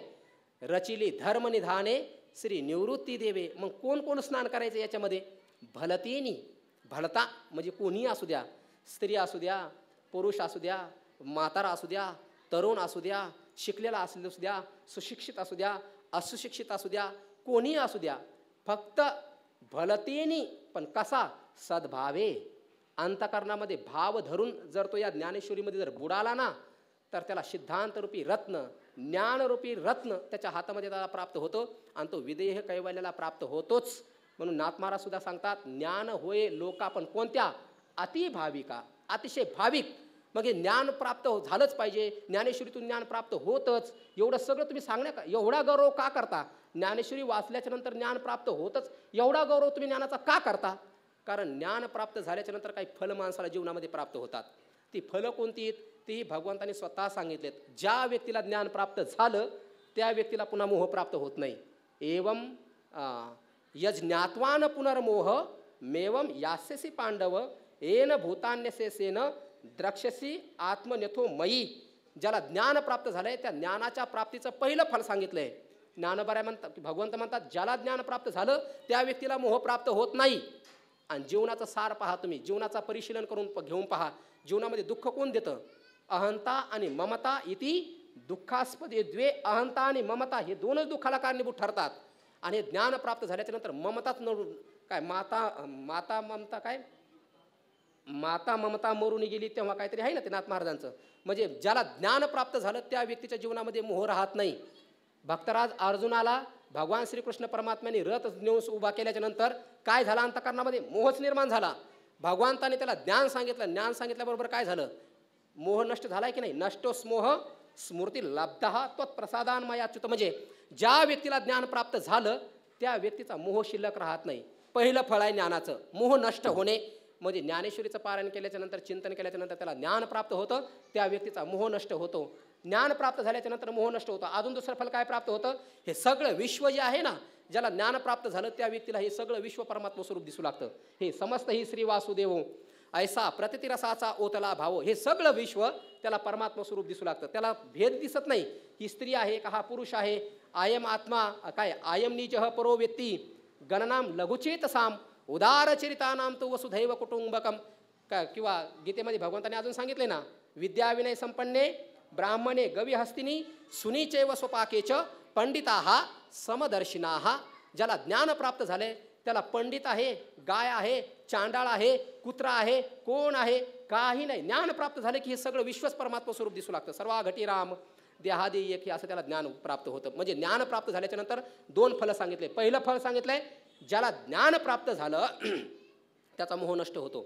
ज्याला ज्ञान प्राप्त झालं त्याला हे सगळं विश्व परमात्मा स्वरूप दिसू लागतं. माझ्याच स्वरूपाचा हा विस्तार आहे, चैतन्याची शोभा शोभत असे, असं त्याला ज्ञान प्राप्त होतं. बरं, दोन फलं प्राप्त झाले ज्ञानाचे. अजून काय फल आहे तेच भगवंताने सांगितलंय. ज्याला ज्ञान प्राप्त होतं ना त्या व्यक्तीचे सगळे पाप जळून जातात. सर्वेभ्यः पापकृत्तमः ज्ञानप्लवेनैव वृजनम संतरिष्यसि. भगवंताने सांगितलं, हे अर्जुना, ज्याला ज्ञान प्राप्त झालं तो व्यक्ती कितीही पापी असू द्या, सर्वेभ्यः पापकृत्तमः असं म्हणलंय. आणि षष्ठी आणि सप्तमी ही तुलनेकरता वापरल्या जाते. रामेभ्यः आहे की नाही तिथं? रामेभ्यः सर्वेभ्यः म्हणजे कितीही पाप केलेला असू द्या, नुसता पाप नाही तर पाप करणाऱ्यांमध्येही पापकृत्तमः, सर्वात श्रेष्ठ जरी पाप करणारा असेल म्हणजे त्याच्यासारखा पापी या जगात कोणीच नाही. असा पापी जरी असला पण त्याला जर ज्ञान प्राप्त झालं तर त्याची सगळी पापं जळून जातात. या पापातून ज्ञानरूपी नौकेने तो पापातून तरून जातो. म्हणजे ज्याला ज्ञान प्राप्त होतं त्याचा मोह नष्ट होतो. ज्याला ज्ञान प्राप्त झालं सगळं विश्व त्याला परमात्मा स्वरूप दिसतं. आणि ज्याला ज्ञान प्राप्त होतं ना त्याची सगळी पापं जळून जातात. नुसती पापच जळतात का? नाही. भगवंताने सांगितलं त्याची सगळी कर्मसुद्धा जळून जातात. कुठलंच कर्म त्याचं शिल्लक राहत नाही. यथैधांशी समित धोग्नेर भस्मसात कुरुतेर्जुन ज्ञानाग्नी सर्व कर्मानी भस्मसात कुरुते तथा. भगवंताने सांगितलं यथा म्हणजे ज्याप्रमाणे अग्नी एधांशी भस्मसात कुरुते, ज्याप्रमाणे प्रदीप्त झालेला अग्नी लाकडांना जाळून टाकतो ना त्याप्रमाणे ज्याला ज्ञान प्राप्त झाले त्या व्यक्तीचे सगळी कर्म जळून जातात.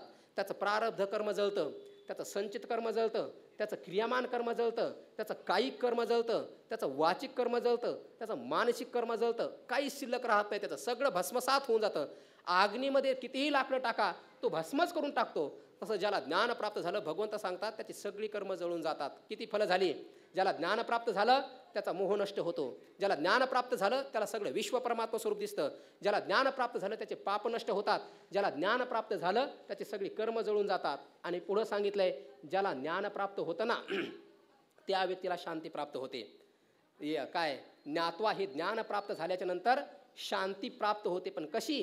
आधी श्रद्धावान लभते ज्ञानम तत्पराः संयतेंद्रिय ज्ञानम लब्ध्वा पराम शांती, पराकोटीची शांती त्याला प्राप्ती होते. पण केव्हा?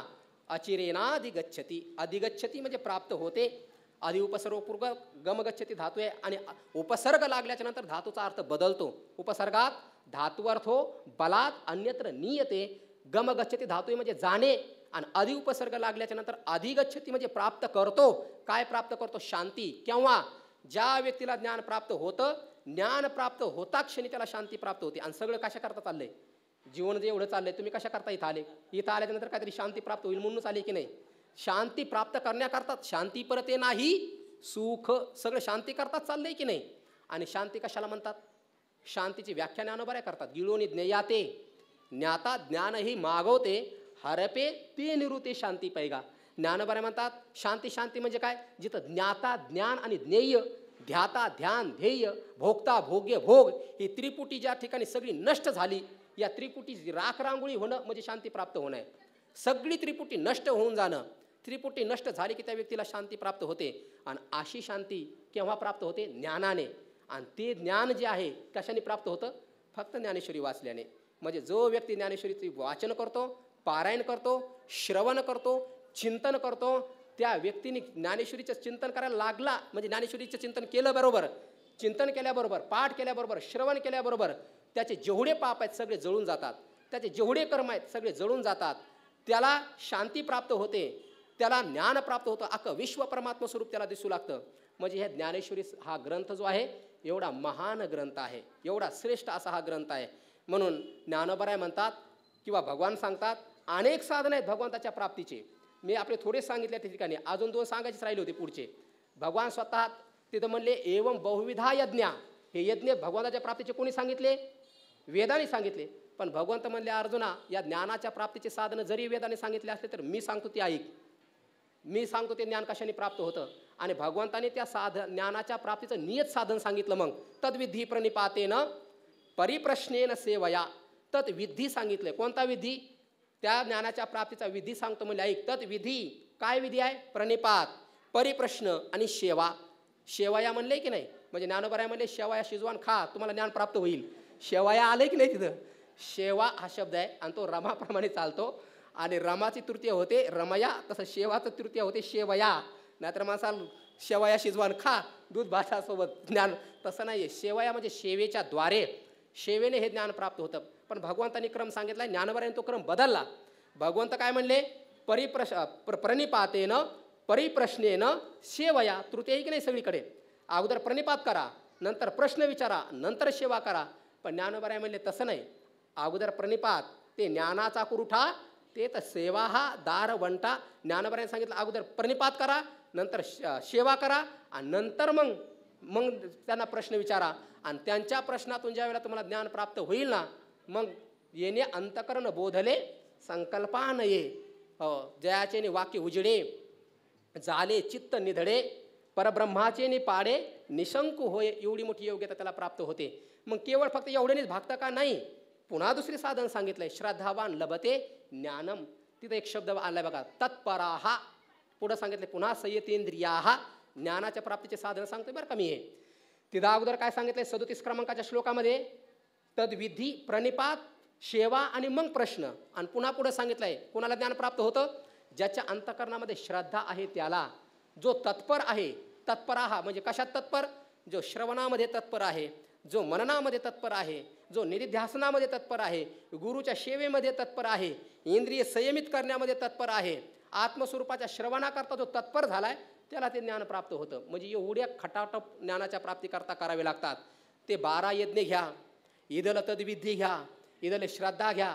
आता याच्यामध्ये पुन्हा अंतरंग आणि बहिरंग साधनं सांगितलेले आहेत. अंतरंग बहिरंग ज्ञानाच्या प्राप्तीची ही साधनं केलेली आहेत. तद्विधी हा जो श्लोक आहे तिथं प्रश्न, सेवा आणि प्रणिपात सांगितला आहे. त्याच्याही पेक्षा हा श्रद्धा जो वाण आहे ना, श्रद्धा, तत्परता आणि संयतेंद्रियता ही साधना अंतरंग सांगितलेली आहे. म्हणजे या साधनामध्ये अंतरंगता आणि बहिरंगता सांगितलेली ही लक्षामध्ये येत नाही. आणि लक्षात येता येता किती काळ जाईल सांगता येत नाही. म्हणून ज्याला ज्ञान प्राप्त करून घ्यायचे ना, यांनी या साधनाच्या नादीच लागू नये. कारण आणि वर्तमान काळामध्ये ही साधना करण्याची योग्यता आपल्या ठिकाणी आहे बी किंवा नाही हेही सांगता येत नाही. पण वर्तमान काळामध्ये कोणी असू द्या ज्ञानेश्वरी वाचू शकतो की नाही, कोणी असू द्या ज्ञानेश्वरी ऐकू शकतो की नाही, कोणी असू द्या ज्ञानेश्वरीचं चिंतन तो करू शकतो की नाही. हे जे साधनं सांगितलेत या साधनेचा आपला अधिकार आहे किंवा नाही हे कोणी सांगू शकत नाही. बरं, माझा अधिकार त्या साधनेमध्ये आहे की नाही तुम्हाला काय कळणार आहे? किंवा त्या साधनेमध्ये माझा अधिकार आहे की नाही हे मला काय कळणार आहे? आणि जर अधिकार नसताना जर मी ती साधना करायला लागलो तर फल नाही पदरात पडत. मग श्रम फलैक केवलम, केवळ श्रमच पदरामध्ये पडू शकतो. किती आयुष्य निघून जाईल सांगता येत नाही आणि श्रमच पदरात पडतील सांगता येत नाही. पण ज्ञानेश्वरी असा एक ग्रंथ आहे महाराज, या ग्रंथाच्या सेवेमध्ये तुम्ही प्रवृत्त झालात तर हा ग्रंथाचे पारायण तुम्हाला अधिकारही प्रदान करतो, या ग्रंथाचं चिंतन तुम्हाला फलही प्रदान करतो, सगळंच करून देतो हा. कारण हा ग्रंथ म्हणजे सामान्य नाही आहे. ज्ञानोबरायांनी अनेक जन्म केलेली तपश्चर्या ती ग्रंथाच्या रूपाने पुढे आपल्यासमोर ठेवलेली आहे. ज्ञानोबराय स्वतः म्हणतात, माझ्या सत्यवादाचे तप वाचा केली बहुत कल्प, तया फळाचे हे महाद्वीप पातली प्रभू. अनंत जन्म मी तपश्चर्या केली आणि त्या तपश्चर्याचं फळ म्हणजे ज्ञानेश्वरी आहे. आपल्या बापांनी कमवलेली संपत्ती, नासकी संपत्ती, एका जन्मात कमवलेली संपत्ती बाप लवकर पोराच्या नावे करून देत नाही. पण ज्ञानोबरायने ही संपत्ती आहे ना एका जन्मातली नाही, बहुत कल्प म्हणलेत. अनेक कल्प ज्ञानोबरायने जी तपश्चर्या केली आणि त्या तपश्चर्याचं फळ म्हणजे ज्ञानेश्वरी आहे. ज्ञानोबराय म्हणतात त्रिवार सांगतात, एकदा नाही दोनदा नाही त्रिवार. ज्ञानोबराय म्हणतात हा ग्रंथ नाहीची आहे, ही लिपी नाहीच आहे. हा ग्रंथ म्हणजे काय आहे तुम्हाला सांगू का? पुढती पुढती पुढती त्रिवार सत्य सांगतो ज्ञानोबराय म्हणतात मी. काय? हा ग्रंथ नाही मग पुण्य संपत्ती. हा ग्रंथ म्हणजे माझ्या पुण्याची ही संपत्ती आहे. जसं मायबाप धन कमवतात आणि मुलांकरता घरामध्ये गुपचूप ठेवतात, तसं ज्ञानोबराय म्हणतात मी त्रिवार सत्य सांगतोय, विश्वास ठेवा. हा ग्रंथ नाहीये, मी अनेक जन्म तपश्चर्या करून जे पुण्याचा संचय केलाय त्या संचयाचं धन म्हणजे ही ज्ञानेश्वरी आहे. हा ग्रंथ पुण्य संपत्ती घ्या आणि घेऊन सर्व सुखी सर्व भूती संपूर्ण होईजे. हा ग्रंथ तुम्ही घ्या, याचं चिंतन करा, याचे पारायण करा. काय होईल? सर्व सुखी. जोपर्यंत जिवंत आहात तोपर्यंत इहलोकातील सुख आणि देह पडल्याच्या नंतर परलोकातील सुख. सकाळी माऊलीने त्याचे 2-3 अर्थ सांगितले. जर सरळ जर अर्थ करायला तर घ्यायला सरळ, शास्त्राला स्पर्शही करू नका, सरळ सरळ घ्या. जर ज्ञानेश्वरीचं पारायण करणारा जो व्यक्ती, चिंतन करणारा व्यक्ती ना, त्याला इहलोकातील सुख प्राप्त होतं. म्हणजे अन्यथा घेऊ नका, फक्त शब्दापुरतंच घ्या. आजही वारकरी संप्रदायाचं परिशीलन करा. ज्ञानेश्वरीचं चिंतन करणारे लोक जेवढं मजेत आणि ऐश्वर्यात राहतात तेवढे इतर ग्रंथाची सेवा करणारे नाहीत राहत. माझा हा दुराग्रह समजू नका, पण ही वस्तुस्थिती आहे. कारण ज्ञानेश्वरी ही कामधेनू आहे आणि हा ग्रंथ म्हणजे हा ज्ञानोबराय सांगतात की नाही कामधेनू अशी माहिती तर आहेच, पण ज्ञानोबराय म्हणतात या ग्रंथ म्हणजे कामधेनूसारखा आहे, चिंतामणीसारखा आहे. ज्ञानोबराय 4थ्या अध्यायामध्ये त्या ओव्या पुष्कळ आलेले बघा, शेवटी आलेले आहेत. म्हणजे हा ग्रंथ नाही आहे. ज्ञानोबराय म्हणतात ही माझी पुण्याची संपत्ती, ही घ्या आणि घेऊन सर्व सुखी. जोपर्यंत जिवंत आहात, सकाळी एक अर्थ केला होता माऊलींनी, मग काय जीवनमुक्ती आणि विदेहमुक्ती. शास्त्राला अनुसरून हाही ठीक आहे, पण ज्ञानेश्वरीचं चिंतन करणारा जो महापुरुष आहे, जो कोणी साधक असेल, त्याला इहलोकातील सुख प्राप्त होतं जिवंत आहे तोपर्यंत, आणि गेल्याच्या नंतर त्याला परलोकातील. बरं, असा जर अर्थ जर समजा नाहीच पडला तर पुढं भूती म्हणले ना, जर जीवनमुक्ती आणि विदेहमुक्ती मानला असंही ठेवा, आणि भूती शब्दाने काय होईल, जोपर्यंत जिवंत आहे तोपर्यंत भूती म्हणजे इहलोकातील ऐश्वर्य त्याला प्राप्त होतच ना. म्हणून ज्ञानेश्वरीचं हे जे चिंतन आहे, हा जो ग्रंथ आहे, ज्ञानोबा म्हणले हा ग्रंथच नाही आहे, माझ्या जीवनातील मी कमवलेली संपत्ती आहे, आणि ही संपत्ती ज्ञानोबारायांनी मुक्त कंठाने वाटून दिली. म्हणून ज्ञानोबारायासारखा उदार नाही महाराज, कृपाळू उदार. मी मगाशी सांगून गेलो, आपल्या आईवडिलांनी कमवलेली संपत्ती आईवडिला आपल्या नावची लवकर करून देत नाहीत. ज्ञानोबारायांनी अनेक जन्माची असणारी संपत्ती वाटून दिली, आणि देत असताना जातीगोताचा विचार नाही केला. कृपाळू उदार माझा ज्ञानेश्वर म्हणलंय, म्हणून तया नमस्कार. कृपाळू आहेत, उदार आहे म्हणून नमस्कार. आणि अशा ज्ञानोबारायांनी भाविक लोकांना ज्ञान प्राप्त करून देण्याकरता हा ग्रंथ निर्माण केला. ते निष्कलंक आहेत म्हणून नमो, म्हणूनही त्यांना नमस्कार असो. म्हणजे हा ज्ञानेश्वरी ग्रंथ जो आहे, जो भाव धरून वाचतो त्याला ज्ञान प्राप्त होतच, त्याला जीवनमुक्ती प्राप्त होतेच, त्याला विदेहमुक्ती प्राप्त होतेच. म्हणून तर ज्ञानोबा कृपाळू आणि उदार म्हणले. त्याच्याकरता तर त्यांना कृपाळू आणि उदार म्हणलेलं आहे ना. मागाशीच मी सांगून आलो, वेदाचं चिंतन करणाऱ्या व्यक्तीला सगळ्यांना अधिकार नाही दिला. आज तो तर जाऊ द्या, एवढ्याला आमचं कशाला पाहता. आज वर्तमान काळामध्ये ऋषिकेश हरिद्वारला जा तुम्ही आणि त्यांना म्हणा आम्हाला उपनिषद शिकवा, शिकवतात का पहा. पहिल्यांदा विचारतात कौनसे गोत्र के हो. जर तुम्ही जर तुमचं गोत्र जर सांगितलं आणि ते जर ब्राह्मण बाह्य असलं तर तुम्हाला आजही ते उपनिषद शिकवत नाहीत. जर या काळामध्ये तुम्हाला उपनिषदीय तत्वज्ञान शिकायचं असेल तर गोत्र विचारलं जातं या काळात, तर मग त्या काळामध्ये कसं असेल. पण ज्ञानोबारायांनी हे ज्ञान वाटून देत असताना जातीगोताचा विचार नाही केला. कोणीही असू द्या, कुठल्याही जातीचा असू द्या, कुठल्याही धर्माचा असू द्या, कुठल्याही प्रांताचा असू द्या, कुठल्याही लिंगाचा असू द्या. म्हणून ज्ञानोबारायासारखा कृपाळू आणि ज्ञानोबारायासारखा उदार महात्मा अजून या मृत्यूलोकामध्ये जन्माला आले नाही. किती औदार्य आहे बघा ना, किती औदार्य. अंगठा बहादर लोकांना सुद्धा ज्ञान प्राप्त झालं पाहिजे, एवढा औदार्य जगामध्ये कुणाकडे हो. ज्ञानोबारायाला काही ज्ञानेश्वरी संस्कृतमध्ये करता आली नसती. ज्ञानोबारायांनी ज्ञानेश्वरी संस्कृतमध्ये केली असती ना, तर ज्ञानेश्वरी प्रसिद्ध झाली असती जगात. वारकरी संप्रदायातील लोक म्हणतात ज्ञानेश्वरीसारखा ग्रंथ नाही, पण तो महाराष्ट्रातच राहिला, महाराष्ट्राच्या बाहेर गेला नाही. काय ज्ञानोबारायाला कळलं नसतं का? त्यांना काही इंग्रजीमध्ये ज्ञानेश्वरी करता आली नसती का? ज्ञानेश्वरी इंग्रजीमध्ये ते करू शकले असते, संस्कृतमध्ये ते करू शकले असते. पण त्याने जर ज्ञानेश्वरी इंग्रजीमध्ये आणि संस्कृतमध्ये केली असते तर ती आपल्याला कळली नसती. काय कळले असतं आपल्याला? जर ज्ञानोबारायांनी मराठीत ज्ञानेश्वरी केली नसती तर तुम्ही आम्ही कीर्तन प्रवचन करू शकलो नसतो. जर ज्ञानोबारायांनी ज्ञानेश्वरी संस्कृतमध्ये केली असती तर पुन्हा त्याच लोकांची मक्तेदारी याच्यावरती राहिली असती. नसतं आपल्याला करता आलं महाराज. हे ज्ञानोबारायाची कृपा आहे, हे ज्ञानोबारायाचं आपल्यावरती असणारं औदार्य आहे, हे ज्ञानोबारायाची अकारण करुणा आहे आपल्यावरती, हे प्रेम आहे. म्हणून तर ज्ञानोबारायांनी ज्ञानेश्वरी मराठीमध्ये केली.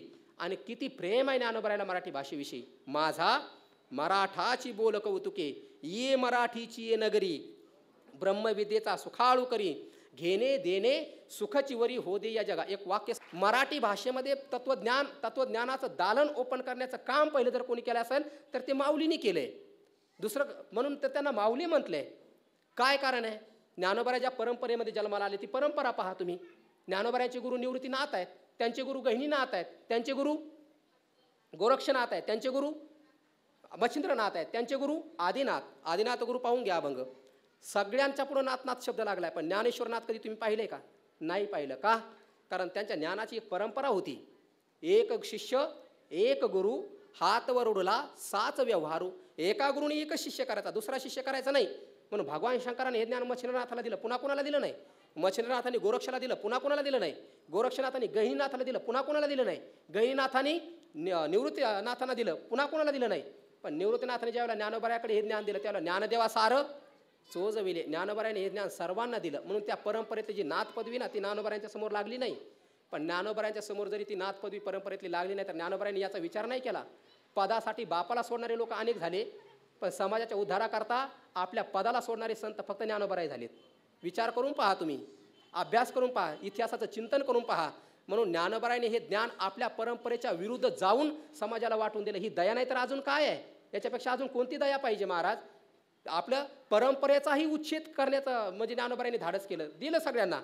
कारण तशी गुरुची आज्ञाच होती म्हणा त्यांना, म्हणून तर झाले. त्यांनी स्वतःच्या मनाने हे केलेलंच नाहीये. कळीकाळ ह्या जगाला गिळण्याकरता आलाय. आता हे ज्ञान हे जे परंपरेनं आलेलं आहे या परंपरेचा उच्छेद करून तुम्हीच सगळ्या जगाला द्या.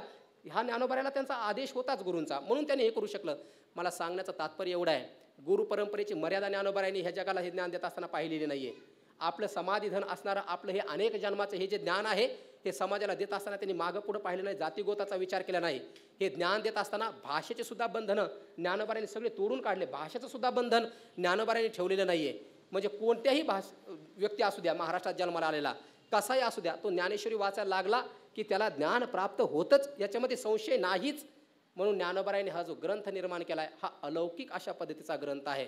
याच्यासारखा हाच मी परंपरेने ऐकत आलोय, महापुरुषांच्या मुखातून एक वाक्य मी ऐकलंय, ज्ञानेश्वरी सारखा ग्रंथ पुन्हा जरी ज्ञानोबराय लिहायला बसले ना किंवा सांगायला बसले ना तरी होणार नाही.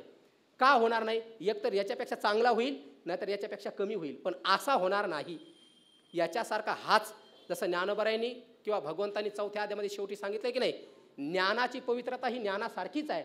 उदाहरण देत असताना ज्ञानोबराय म्हणले सूर्यासारखा सूर्यच आहे, पृथ्वीसारखी पृथ्वीच आहे, अमृतासारखं अमृतच आहे, तसा ज्ञानेश्वरीसारखा ज्ञानेश्वरीच आहे. उपमाच देता येत नाही. ज्ञानेश्वरी हा जो ग्रंथ आहे हा पूर्ती निरुपमच आहे, याला उपमाच देता येत नाही महाराज, कोणतीच उपमा देऊ शकत नाही तुम्ही. आणि असा निरुपमेय असणारा हा ग्रंथ ज्ञानोबरायाने आपल्या सिद्ध प्रज्ञेतून निर्माण केलेला आहे, गुरुच्या कृपेतून निर्माण केलेला आहे. आणि या ग्रंथाचं पारायण केलं तरी मोक्ष प्राप्त होतो, श्रवण केलं तरी मोक्ष प्राप्त होतो. याला आपलं जीवन समर्पित करा, मोक्ष प्राप्त झाल्याशिवाय राहतच नाही. ज्ञानोबरायाची प्रतिज्ञा आहे महाराज, जो ज्ञानेश्वरीला जीवन समर्पित करतो त्याला मी स्वानंदाचा चक्रवर्ती सम्राट करतोच. ज्ञानोबरायाची प्रतिज्ञा आहे, सामान्य लोकांची नाही आहे. साधा एखादा पोरगा पोरीसोबत लग्न केलं तर त्या अग्नीला साक्षी म्हणून प्रतिज्ञा करतो की आता जित्या रोटी आणि मेल्या माती मीला देईल. सामान्य एखाद्या पोराने जर त्या पोरीला अग्नीच्या आणि ब्राह्मणाच्या नावाने जर प्रतिज्ञा केली तर त्याला मरेपर्यंत त्या पोरीला सांभाळावं लागतं. ही तर ज्ञानोबरायांची प्रतिज्ञा आहे. अवघाचे संसार सुखाचा करीन आनंदे भरीन तिन्ही लोके, तिथेही प्रतिज्ञा करतात की नाही, तसं ज्ञानोबराय ज्ञानेश्वरीमध्ये प्रतिज्ञा करतात, जो आपलं जीवन ज्ञानेश्वरीला समर्पित करेल त्याला मी काय बनवेल, 5 वर्षाचा मंत्री, 5 वर्षाचा खासदार, पंतप्रधान, असा नाही. काया मने वाचा जो सेवकू होईल येचा. पुढे बघा ज्ञानोबराय काय म्हणतात, तो स्वानंद साम्राज्याचा चक्रवर्ती करी. का बरं? ज्ञानोबराय हे सामान्य नाही, ते स्वतःच कैवल्याचे सम्राट आहेत, कैवल्य साम्राज्य चक्रवर्ती. म्हणून ज्ञानोबराय म्हणतात, जो कोणी आपलं जीवन ज्ञानेश्वरीला समर्पित करेल त्याला मी कैवल्याचा सम्राट बनवेल. ज्ञानोबराय कैवल्य वाटण्याकरता बसलेलीच आहेत, फक्त योग्यता आपल्या ठिकाणी आणणं गरजेची आहे. आणि ती योग्यता जर कोणती असेल तर भावाची आहे. अंतकरणामध्ये भाव धारण करा आणि ज्ञानेश्वरी रूपी गाईला शरण जा. ती तुम्हाला परिपूर्ण केल्याशिवाय राहत नाही. आणि जेवढ्या जेवढ्या ढुसण्या माराल तेवढी तेवढी तुम्हाला दूध नाही, दुधाचा अमृत तुमच्यासमोर ती प्रगट केल्याशिवाय राहत नाही. जसं ज्ञानोबराय म्हणले की नाही, ते वासरू आपल्या गाईच्या काशेला हुंदके मारतं, ढुसण्या मारतं. जेवढ्या जेवढ्या ढुसण्या मारल्या तेवढं तेवढं काशेमध्ये अधिक दूध येतं. तसं अंतकरणामध्ये भाव धारण करून जेवढे जेवढे तुम्ही या ओवीसोबत झुंजाल, जेवढं जेवढं तुम्ही या ओवीचं चिंतन करण्याकरता आत आत आत खाली उतराल, तेवढे तेवढे नवीन नवीन नवीन सिद्धांत, नवीन नवीन असणारे प्रमेय, नवीन नवीन असणारे काय प्रमेयाचे जे सिद्धांत रत्न हे आपल्या हातामध्ये लागतात. फक्त योग्यता फक्त आपल्या ठिकाणी आणणं गरजेचे आहे. अंतकरणामध्ये भाव धारण करून त्याच्यामध्ये बुडी देण्याची गरज आहे. अथांग हा ज्ञानाचा सागर आहे. जसे पाणबुडी लोक असतात, ते आपल्या तोंडाला ते ऑक्सिजन लावतात आणि समुद्रामध्ये जातात आणि घेऊन येता येतील तेवढे रत्न घेऊन वर येतात. तसा हा ज्ञानेश्वरी ग्रंथ आहे. आपल्या बुद्धीची पावित्रता रूपी ऑक्सिजन घ्या, याच्यामध्ये बुडी मारा आणि याच्यामध्ये बुडी मारून अर्जुना अनंत सुखाच्या डोही एक सरू तळूची घेतला जिही आणि स्थिरावनीतही तेच झाले. पण ऐका, समुद्रामध्ये रत्न आणण्याकरता जरी एखाद्याने बुडी दिली आणि लवकर वर नाही आला तर तो तिथं मरेल. पण या ज्ञानेश्वरी असा एक ग्रंथ आहे, जेवढं जेवढं खाली जाल ना तुम्ही, वर यायची गरजच नाही. जो या समुद्रामध्ये बुडतो तो समुद्रापासून वेगळा नाही, तो त्या ज्ञानरूपी समुद्राशी एकरूप होऊन जातो. म्हणजे तो ज्ञानोबरायाशी एकरूप होऊन जातो. अर्थात ज्ञानेश्वरीचं चिंतन करणारा साधक हा ज्ञानोबरायापासून भिन्न राहत नाही. ज्ञानेश्वरीचं चिंतन करणारा साधक हा साक्षात ज्ञानेश्वरीचंच एक स्वरूप आहे. ज्ञानेश्वरी हे ज्ञानेश्वरी ग्रंथ नाही आहे, हे ज्ञानोबरायाचं रूप आहे. ज्ञानोबराय हे ज्ञानोबराय नाही आहेत, ज्ञानोबराय हे ज्ञानाचं स्वरूप आहे. ज्ञानेश्वरी हे ज्ञानाचं स्वरूप आहे. आणि ज्ञानेश्वरीचं चिंतन करणारा व्यक्तीसुद्धा हा वेगळा नाही राहत, तो सुद्धा ज्ञानेश्वरी स्वरूप ज्ञानेश्वरीमय होऊन जातो. आणि ज्ञानेश्वरीमय, ज्ञानमय, कैवल्यमय, ब्रह्ममय साधकाला करून टाकण्याकरता, किंबहुना या महाराष्ट्रामध्येच नाही तर विश्वामध्ये जन्माला आलेल्या प्रत्येक व्यक्तीला ज्ञान स्वरूप करून टाकण्याकरता ज्ञानोबरायांनी निर्माण केलेला हा महान ग्रंथ आहे. आणि या ग्रंथाची केवळ फक्त सेवा करण्याचं सौभाग्य आपल्याला प्राप्त झालं पाहिजे. आणि तेही सेवा भाव धरून करता आली पाहिजे. आणि अशी भाव धरून जो सेवा करतो त्याला ज्ञान प्राप्त होतं. ज्ञान होय लोका भाविका ग्रंथार्थिया. पण कोणत्या? अतिभाविका ग्रंथार्थिया. अतिशय भावना धारण करून जो ज्ञानेश्वरीचं चिंतन करतो त्याला ज्ञान प्राप्त होतंच. आणि अशी ही ज्ञानेश्वरी निर्माण करणारे ज्ञानोबाराय निष्कलंक आहेत. आणि अशा निष्कलंकित जीवन जगलेले ज्ञानोबाराय, जगाला ब्रह्मस्वरूपाची प्राप्ती करून देणारा ग्रंथ निर्माण करणारे ज्ञानोबाराय, त्यांना नमस्कार असो. म्हणून नमो ज्ञानेश्वरा निष्कलंका, जयाची गीतेची वाचिता टीका, ज्ञान होय लोका अतिभाविका ग्रंथार्थिया. असे या ग्रंथाची सेवा करण्याचं सौभाग्य आळंदीमध्ये राहून तुम्हा आम्हा सर्वांना प्राप्त होत आहे. खरोखर आपण भाग्यवान आहोत. गुरुवर्य डॉक्टर बाबा सांगत असतात, आपल्या भाग्याचं वर्णन हे आपणच करावं. येड्या गबळ्यांना आपल्या भाग्याचं वर्णन काय करणार आहे? ते येड्या गबळ्यांना वाटते 2-3 लाख रुपये महिन्याला कमवलं म्हणजे भाग्य उदयाला आलं, गाडी मिळाली, बंगला मिळाला म्हणजे भाग्य उदयाला आलं. ज्ञानेश्वरीची सेवा करायला मिळणं, ज्ञानेश्वरी श्रवण करायला मिळणं, ज्ञानेश्वरीचे पारायण करायला मिळणं, ज्ञानेश्वरीचं चिंतन करणाऱ्या साधकांच्या सहवासामध्ये राहायला मिळणं, याच्यासारखं भाग्यच नाही महाराज. याच्यासारखं भाग्य नाही आहे. काय भाग्यवान आहेत महाराज आपण. सकाळी उठल्याबरोबर मला तर कधी कधी स्वप्नसुद्धा ज्ञानेश्वरीचीच पडतात. बऱ्याच वेळेला मी स्वप्नातच ओव्या म्हणतो. झोपेतून उठलं, आंघोळ केली की लगेच ज्ञानेश्वरी ऐकण्याकरता मेजवानी तयारच असते माऊलीची. तिथून बघा 7 ते 8 आपला पाठ चालतो. 8 वाजता पाठ संपल्याबरोबर मंदिरात जातो आपण, दर्शन करतो. दर्शन करायला अर्धा तास तर जातोच की नाही. अर्धा तास झाला की तिकडं 8:30ला बाबाचं पारायण चालू होतं. 8:30 पासून ते पारायण चालू होतं तर 9:30 पर्यंत. आणि 9:30 वाजता पुन्हा बाबाचा ज्ञानेश्वरीचा पाठ चालू होतो. असं वाटतंय साक्षात ब्रह्मरसाचा पाऊसच पडतो की काय. अमृताची 7 वाकुडी लागो का अनुघडी, सुखाची दिवस कोडी गणू जातो का. म्हणजेच उठल्यापासून तर 12 वाजेपर्यंत ज्ञानेश्वरीच ऐकायला मिळते. आणि कुठेही पहा तुम्ही आळंदीत, कोणीकडे दृष्टी टाका, एक तरी ज्ञानेश्वरीचा उपासक आपल्याला डोळ्याने दिसतो. म्हणजे नित्य ज्ञानेश्वरीचा सहवास आहे. ऐकायलाही ज्ञानेश्वरीच, वाचायलाही ज्ञानेश्वरीच, पाहायलाही ज्ञानेश्वरीच, आणि संगतीत राहायला सुद्धा ज्ञानेश्वरीच. ज्ञानोबारायांच्या चरणी एवढंच विनंती आहे, हे जे जीवन आहे ना, जोपर्यंत या देहामध्ये प्राण आहे तोपर्यंत असंच चालावं. कुठला बुद्धीमध्ये विक्षेप उत्पन्न होऊ नये, कुठलं पाप उत्पन्न होऊ नये. आणि ज्ञानोबारायांनी या वातावरणामध्ये आपल्याला ठेवलं, हीच सगळ्यात मोठी कृपा आहे. याच्यापेक्षा अजून दुसरी कोणती कृपा आहे महाराज? ज्ञानेश्वरी आपल्याला कळते, याच्यापेक्षा अजून दुसरी कोणती कृपा पाहिजे माऊलीची? ज्ञानेश्वरी आपल्याला ऐकायला मिळते, याच्यापेक्षा अजून दुसरी कृपा कोणती पाहिजे माऊलीची? ज्ञानोबाराच्या सहवासामध्ये राहायला मिळतं, याच्यापेक्षा अजून दुसरी कोणती कृपा पाहिजे? रोज नित्याने माऊलीचं दर्शन मिळतं, याच्यापेक्षा अजून दुसरी कृपा असते तरी कोणती? नेमकं कोणती कल्पना आहे आपल्या अंतःकरणामध्ये? कृपेचं नेमकं आपण स्वरूप काय बनवून ठेवलंय? याच्यापेक्षा दुसरी कोणतीही कृपा असू शकत नाही. म्हणून माऊलीकडे एवढीच विनंती, एवढी ही जी कृपा केली ना तुम्ही, या शरीरामध्ये प्राण आहेत तोपर्यंत ही कृपा अशीच टिकून ठेवा. असंच ज्ञानेश्वरीचं चिंतन आमच्याकडनं घडत राहावं आणि ज्ञानोबाराचं नित्यदर्शन होत राहावं. आणि ज्ञानेश्वरीचं चिंतन करणारे जे साधक आहेत त्यांना उदंड आरोग्य आयुष्य त्यांना प्राप्त व्हावं, हीच ज्ञानोबाराच्या चरणी प्रार्थना करूयात. म्हणून झालेली ही सेवा विश्वमाऊली ज्ञानोबारायांच्या चरणी, गुरुवर्य डॉक्टर बाबांच्या चरणी, ज्यांची ज्ञानेश्वरी ऐकून ऐकून आम्ही बोलायला शिकलो, असे गुरुवर्य कोऱ्हाडे माऊली समोर बसलेले आहेत, त्यांच्या चरणी, तुम्हा सर्व श्रोते मायबापांच्या चरणी, आणि ज्या मी या वास्तूमध्ये लहानाचा मोठा झालो, ही समोरची खोली माझी आहे, त्या खोलीमध्ये मी राहत असायचो. ही माझी खोली आहे. ती आळंदीला मी पहिल्यांदा आलो होतो त्यावेळेला मी या आश्रमामध्ये राहिलो. बाबांच्या सहवासामध्ये माझ्याकडे फक्त एकच काम असतं, इस्त्री करून द्यायचं. म्हणून अजूनही मी फक्त इस्त्रीच करतो. मग ती वाणीने असो नाहीतर मग कशी असो, इस्त्री करण्याचं काम मला चांगलं जमतं. तेव्हापासून मी चांगली इस्त्री करतो. इथं आश्रमामध्ये राहत असताना बाबाची इस्त्री करण्याचं, बाबांचे चरण स्पर्श करण्याचं सौभाग्य प्राप्त झालं. आणि इथंच राहून थोडंफार चिंतनाला प्रारंभ झाला. आणि याच वास्तूमध्ये बाबांच्या समोर त्यांच्या चेतनामयी सानिध्यामध्ये सेवा करण्याचं सौभाग्य मला या ठिकाणी प्राप्त झालेलं आहे.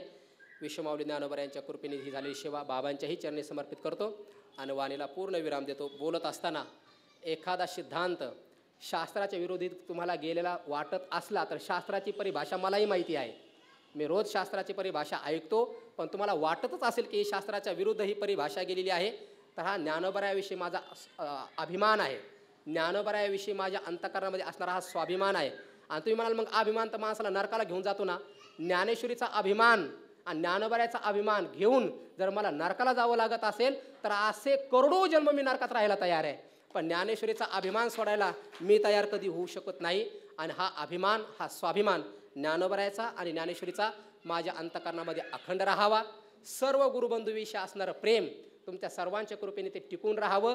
भूता परस्परे पडो मैत्र जीवांचे जे ज्ञानोबराय म्हणतात, असं सर्वांविषयी प्रेम कोणी माझ्यावर करू नाही तर नाही करू, पण माझं सर्वांविषयी राहावं अशी ज्ञानोबरायच्या चरणी प्रार्थना करतो आणि शेवेला पूर्णविराम देतो. तरी न्यूनते पुरते अधिकते सरते करून घ्यावे तुमते विनुतसे पायाच्या प्रसादे काही बोलिलो विनोदे मज क्षमा करणे संती नोहे अंगभूत युक्ती. विठाला विठाला विठ्ठल.